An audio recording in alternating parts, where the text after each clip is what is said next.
we're going to PX Mart. So, dadalhin namin kayo kung saan. Madalas kami nag-grocery. And actually, ang prices dito ay a bit mahal kumpara doon. So, I'm gonna drive. Yeah, because passenger princess no more. What are we gonna buy here? I think we will buy the egg here in the PX Mart. Yes, let's go! Today, nagluto ako ng sinigang without the radish.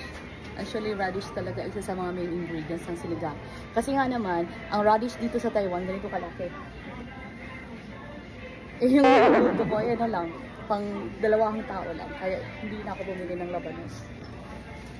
Yes! Sobrang excited kasi madalas matagal kami hindi nakapag-PX Mart. Nakalimutan talaga ang basket.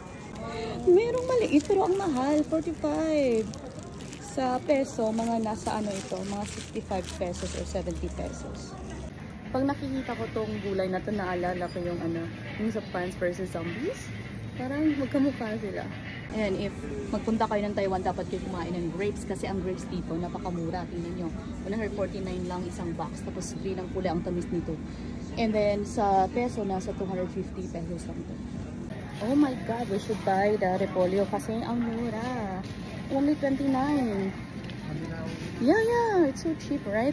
Before, it was like the whole repolyo is like 100 NTD. Now it's only 29. Come on. Meat. For hot pot.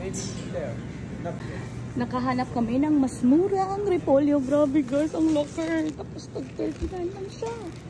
39 NTD lang. Napakalaki, pero maghati daw kami nila parents-in-law. Is this ours? Yes. Oh. Dito na tayo sa Ocean Park. This is the Ocean Park.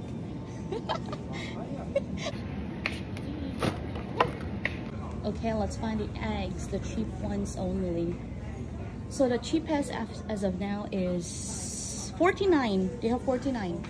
Which one do you want? 吃要吃好一点。 Yeah, let's go buy my lemon juice. Ito ang favorite drink ko as of now kasi juice siya. Tsaka wala siyang tea. Wala siyang caffeine. Milk. 哪一个？这个。 Oh, this one. Oh, I guess this is really the favorite drink of most Taiwanese kids. And especially when we see this, when I see this chocolate, oh, looking so 看起来好喝。好喝，真的。Guys, you also need to try this. Ang mura, 29 lang siya. Try this kung maggagawi kayo sa Taiwan.